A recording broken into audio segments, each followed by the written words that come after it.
Do you owe citizens an apology for being absent while their homes were burning? I've never seen somebody set their career on fire so quickly.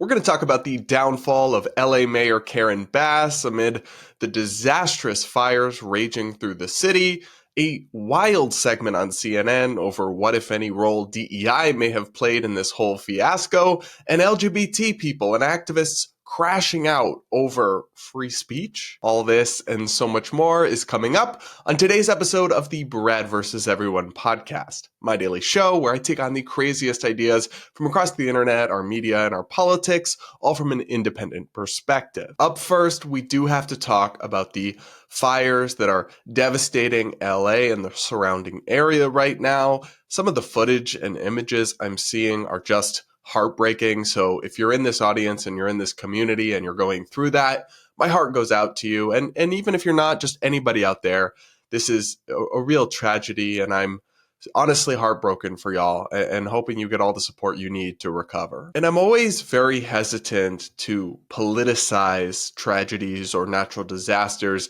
but I think it's absolutely fair game to actually critique the way that elected officials are responding to events unfolding in their own area that they're supposed to be responsible for. So we are going to talk about the mayor of LA, Karen Bass, a former congresswoman who was actually, if I recall correctly, considered to be and almost named Biden's vice president before he went with Kamala Harris instead, because, oh boy, I mean, I'm not sure I've ever seen a politician fall on their face this hard during a moment of crisis before. The first thing is that she was apparently out of the country on a taxpayer-funded diplomatic mission to Ghana while all this was going on. Take a listen to some reporting from the New York Post. Los Angeles residents are furious as wildfires engulf their city, turning it into an apocalyptic nightmare, while Mayor Karen Bass was thousands of miles away in Africa. Bass, who was attending the inauguration of Ghana's president as part of a Biden administration delegation, faced harsh criticism online. Bass's office announced she was en route back to LA as criticism intensified. But many residents, including conservative commentator Ashley Hayek, were outraged, calling it insane that the mayor was on a taxpayer-funded trip while their city burned. Bass, who took office in 2022, now faces mounting pressure to address the crisis and her controversial absence during one of LA's most harrowing moments. Now, she did come back, I guess, better late than never, but I thought this was super bizarre on a couple of levels. Because first, why is a mayor of a city in America going to Africa on diplomatic missions? And why is taxpayers being forced to fund that? That to me makes no sense. Like, do your job that you were elected to do. Don't go play diplomat. That's what diplomats and the State Department are for. Very strange stuff to me.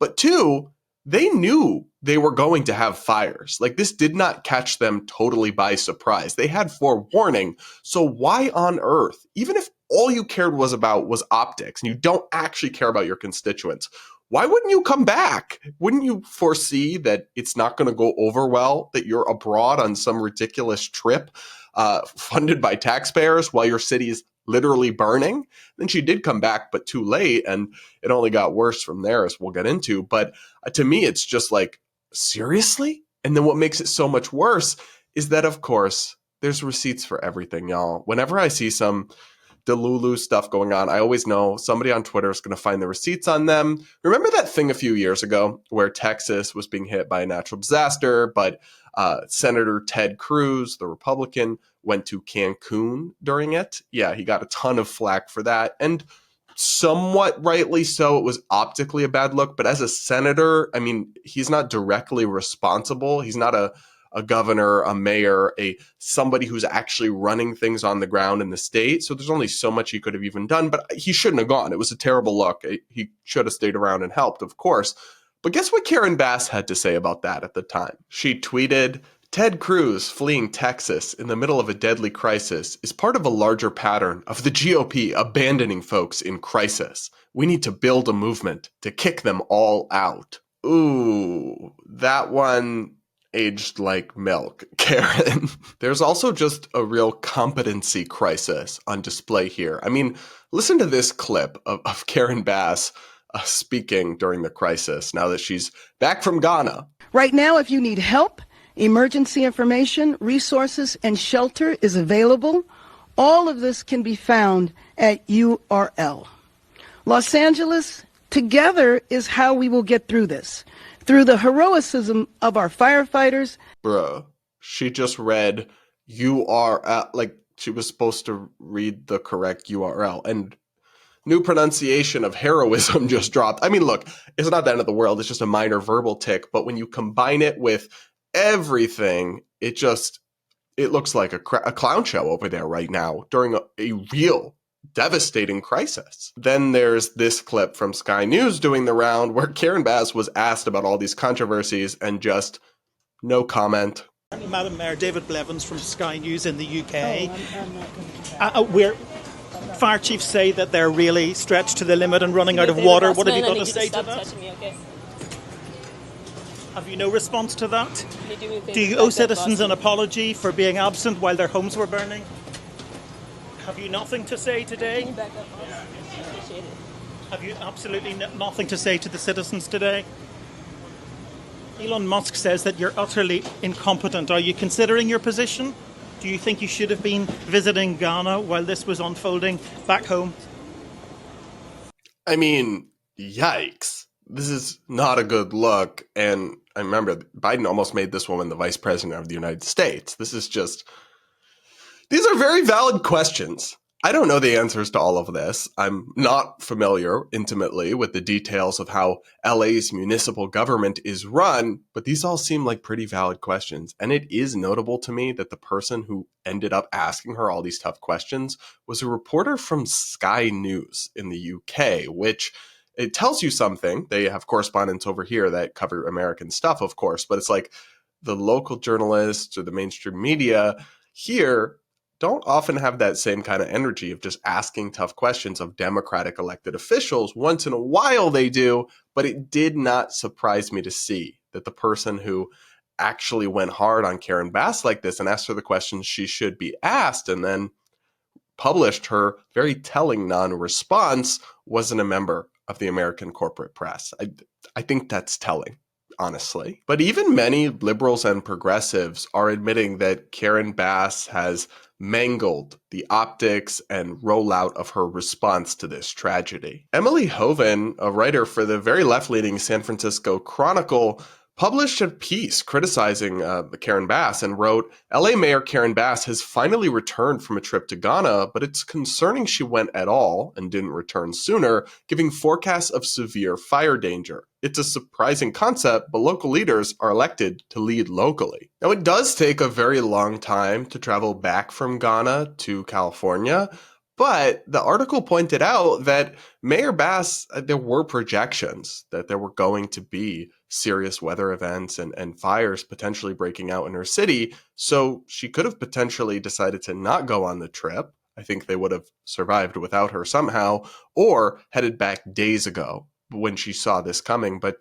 she didn't until I guess she felt forced to return because the situation got so bad. I just think it's telling that even somewhere like the San Francisco Chronicle, which certainly skews liberal, can see that this is a major drop the ball moment for Karen Bass here. Ultimately, there's nothing Karen Bass could have done to avert this tragedy, and any changes she could have made probably would have only marginally impacted the city's ability to respond. But I think we are witnessing a real fall from grace and an absolute masterclass in how not to communicate or operate from an optical and strategic perspective as an elected official. Now, we got to touch on another interesting aspect of this disturbing and really concerning news cycle about the fires in LA, which is what role, if any, DEI, diversity, equity, and inclusion efforts that kind of prioritize identity and set quotas and want to promote, the whole rainbow of identities being represented in a profession, what role that may or may not have played in Los Angeles's fire department and government and other things that may have hampered the the response to these tragedies. That's the accusation some people are making, and a pretty fiery debate broke out live on CNN between conservative commentator Scott Jennings and Congresswoman Jasmine Crockett. Take a listen. You might have recall a news story from last year. There was some interest in the fire departments and the firefighters in California, and the interest was that there were too many white men who were firefighters, and we need to have a program in California to make sure we don't have enough white men as firefighters.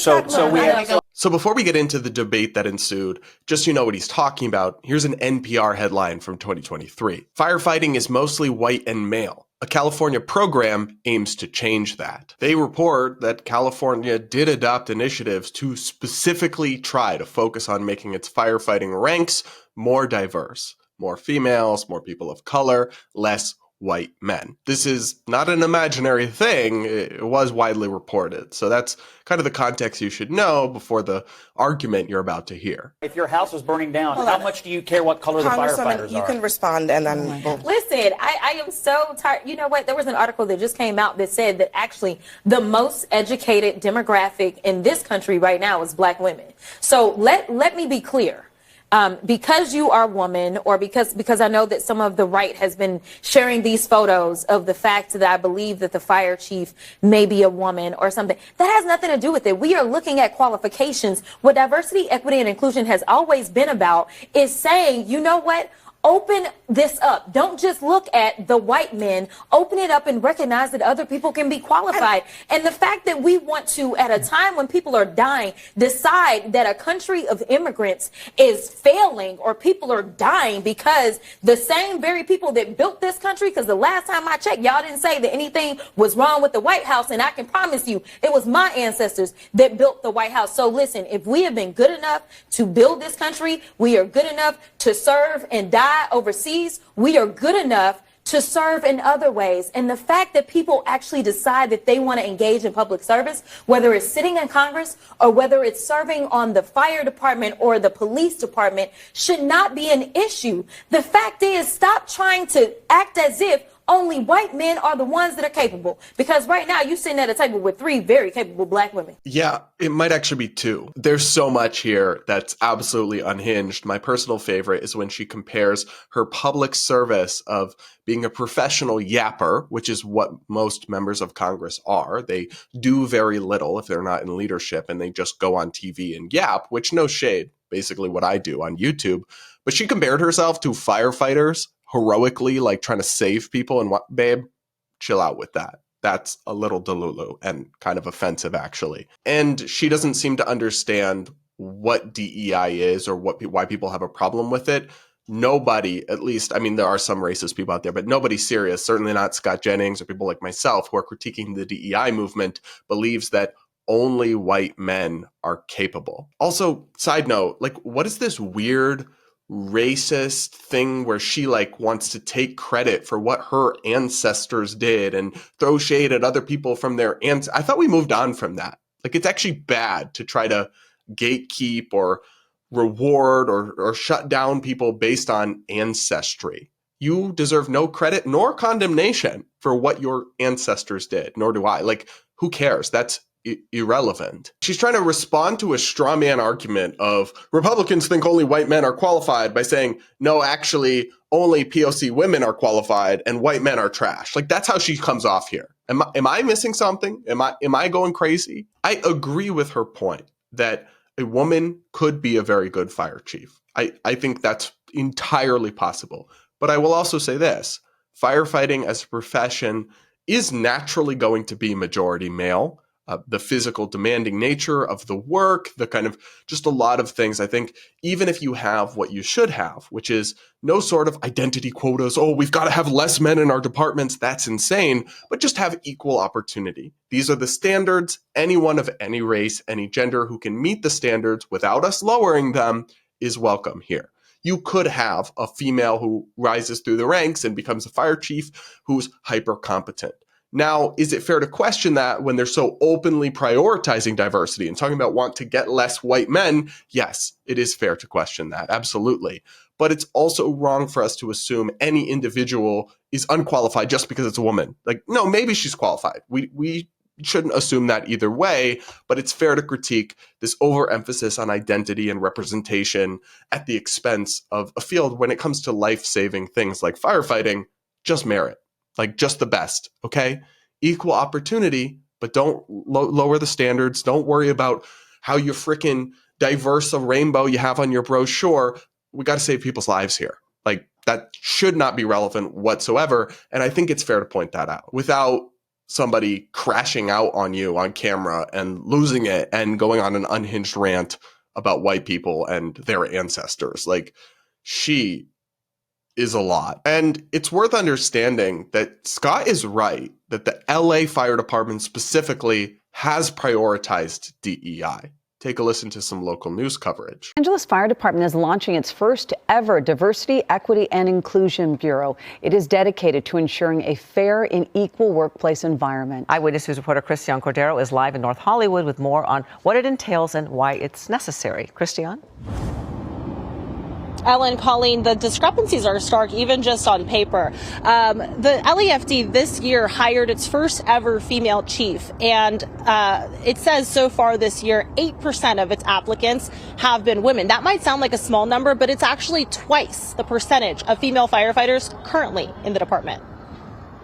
Every day, the LAFD is called upon to respond to crises, and today it is taking a step to resolve one of its own. The department's first ever Diversity, Equity, and Inclusion Bureau will launch in January, 1 year since its first ever female fire chief, Kristen Crowley, was appointed. So by creating this new bureau, our Diversity, Equity, and Inclusion Bureau, now we actually have the staff to do the work when it comes to doing a deep dive in regard to how we do business, how we take care of one another in the fire stations and in our work environment. The plan is to do so by adding training and enforcing accountability. Calls for accountability have echoed for years. In 2021, women's advocacy groups, including one representing female firefighters, pushed for changes at the highest level, saying a system within the department exposes them to abuse, bullying, and a culture of intimidation and retaliation. So the LA Fire Department has a whole DEI program. They've made a huge emphasis of this. Republicans or conservatives are not imagining this or making this up. It's not a boogeyman.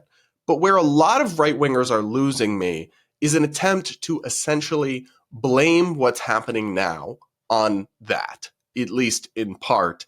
And I think that kind of jumps the gun. It can simultaneously be true that things like firefighting should not be about identity politics, right? It should be equal and fair and open. And for example, women firefighters shouldn't be ever subject to harassment or anything like that. But high standards that apply to everyone, equal opportunity, but you know what? Not all the outcomes are going to be equal. More men might meet the requirements and be interested in the field, and that's okay.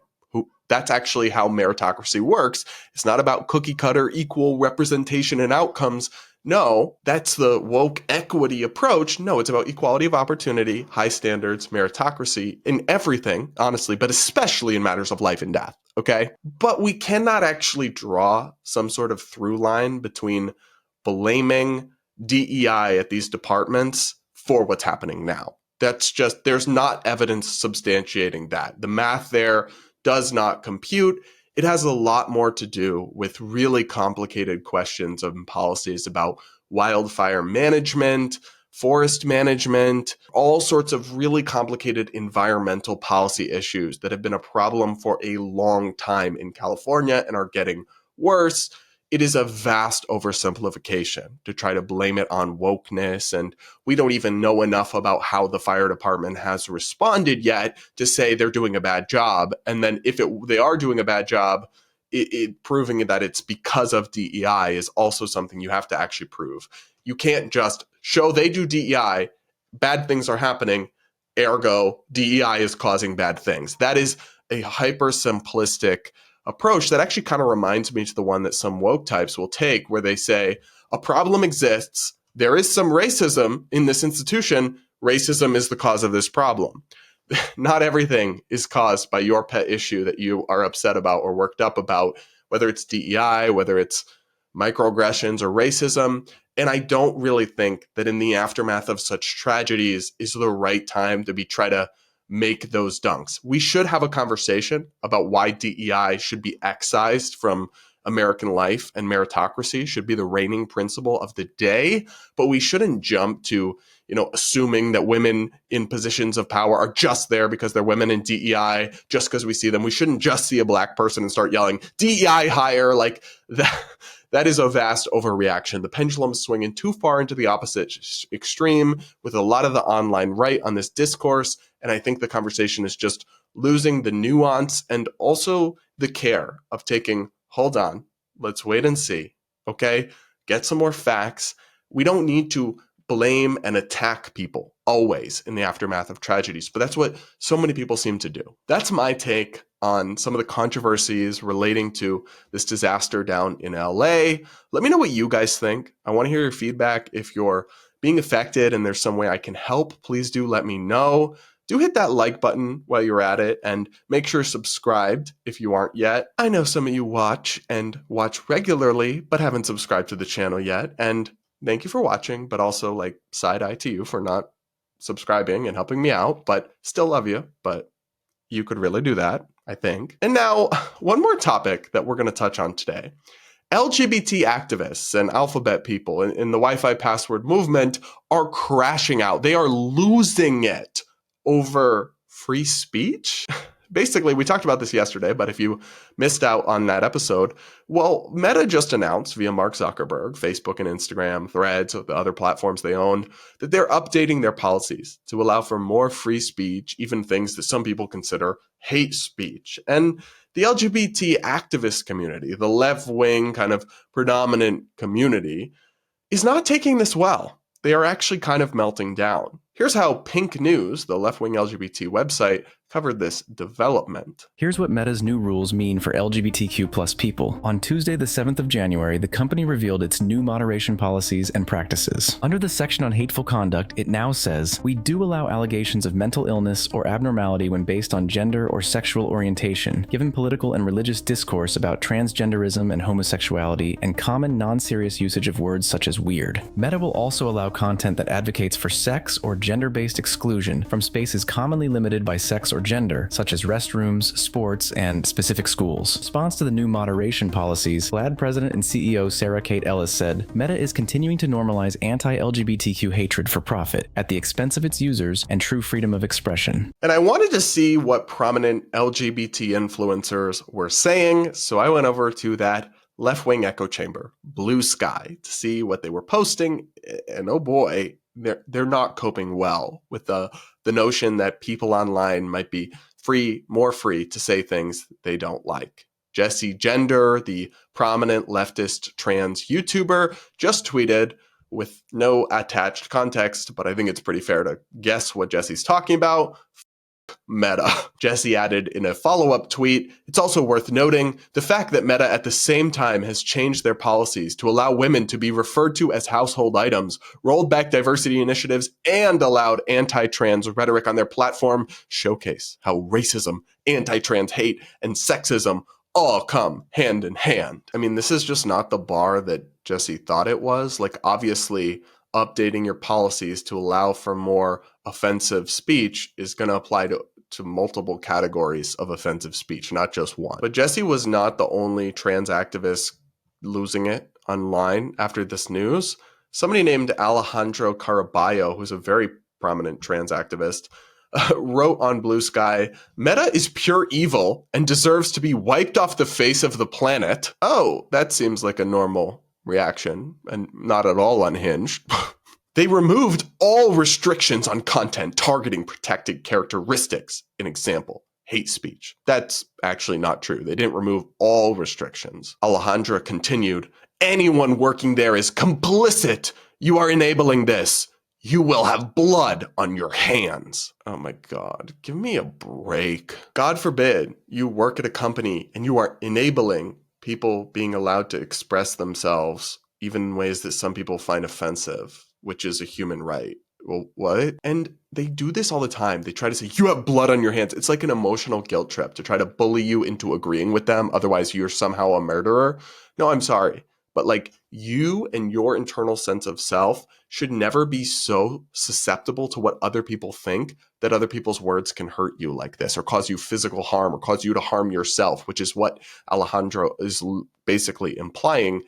Actually, you can walk away from the screen. You can hit the block button. You can sign off and go for a walk. Like, this is up to you. And as an adult, you should have thicker skin than harming yourself because somebody called you mentally ill on Facebook. First off, I mean, if you do harm yourself in any way, I want you to get the help you need. And I have tremendous compassion, and please seek help and don't do anything you will regret.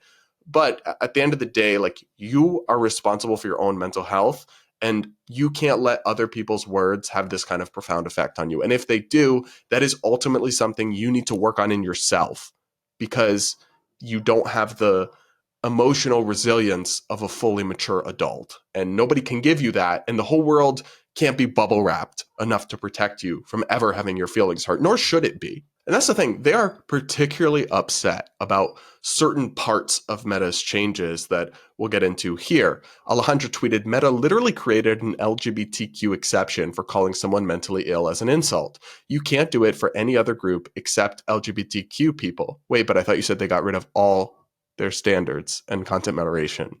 Oh, so they didn't. So you lied a minute ago. Good job, Alejandra.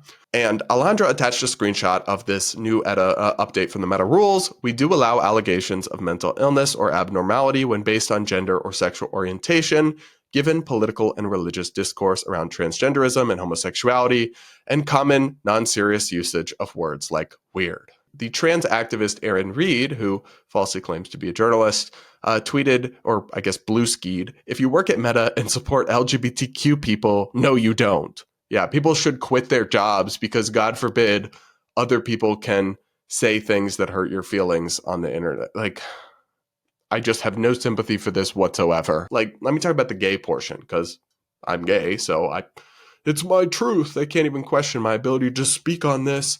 If other people on the internet say that being gay makes me mentally ill, I don't really care, honestly, because I don't agree with that. There's no truth value to it. And I don't really care what some weird people out there think about me. Like, I'll just move on with my day. It's not that deep. And I want the ability to express my opinions online, even when those opinions upset or offend people who might think they're hateful. So I have to support that for other people. Like, this is a pretty common sense view that they don't seem to get. These alphabet activists, a lot of their viewpoints, other people think are hateful or evil or bad. And so if we're just going to start having rules that say we ban hate speech, a lot of people hate your speech, babe. And that's what hate speech always means. It's just the speech I hate. There's no actual definition for what's hate speech versus free speech. It's all free speech, even if you hate it. And welcome to the real world. Welcome to being an adult.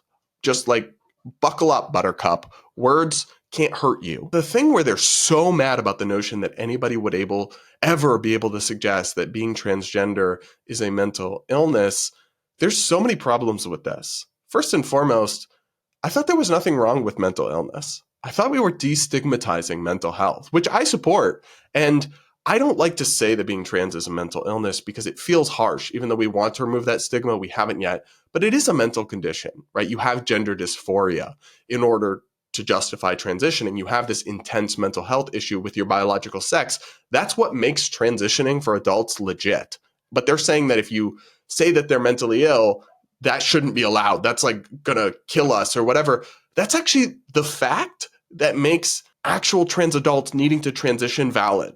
I'm just confused. These people make no sense. Now, obviously, some people call trans people mentally ill to insult them and demean them. And that is mean. That is unkind. I don't support that. But this is also the real world. And not everyone is nice and not everyone is kind. Sorry, that's just the way the world works. And you do not have a right to emotional safety or comfort really anywhere, but especially on the internet in the public marketplace of ideas. Opinions and ideas and arguments must be able to be aired in a democratic society online in public forums like Facebook, even if they hurt trans people on blue skies' feelings. But it's not just activists on the internet. It's the biggest and most well-known and very well-funded and lavish alphabet activist groups that are pushing this same BS, acting like Facebook is committing a hate crime by letting people say words that these people don't like. The president of GLAAD, Sarah Kate Ellis, wrote in a statement posted to Instagram, Zuckerberg's removal of fact-checking programs and industry-standard hate speech policies make Meta's platforms unsafe places for users and advertisers alike. What a condescending view. As if LGBT people are so fragile or emotional toddlers, they need to be coddled and sheltered from words they don't like, or they're not safe. Give me a break. We're people, just like anybody else, with thick skin who can, by and large, handle disagreement or people being mean. And if you can't, that's what the block button is there for. You don't have to censor the whole internet just to curate it for yourself. Like, give me a break. Without these necessary hate speech and other policies, Meta is giving the green light for people to target LGBTQ people, women, immigrants, and other marginalized groups with violence, vitriol, and dehumanizing narratives. Yes, other people do have a right to target groups with vitriol. Like, that just means mean and angry speech and words. That's part of free speech and free expression in a debate. And nobody's talking about violence, okay? And they're doing this dangerous thing where they conflate words with violence. Words are not violence. And you suggesting that is an insult to everybody who's actually been the victim of real violence. Because trust me, they know the difference. Okay, Sarah Kate? They do this intentionally to try to shut down debate. If they can label your speech not just mean words, but violent, they can try to convince people to support censoring you. And potentially justify using violence against you. It's just self-defense. It's just preemptive strike. That's terrifying. And that's a recipe for the complete collapse of a democratic society where people have to be able to speak their minds and say what they believe, and it can't be labeled violence just because it hurts some people's feelings. She continued, with these changes, Meta is continuing to normalize anti-LGBTQ hatred for profit at the expense of its users and true freedom of expression. Fact-checking and hate speech policies protect free speech. Excuse me? What in the Orwell 1984 dystopian gaslighting did I just read? Hate speech policies where they censor people and take down their posts if other people are offended by them protect free expression. How?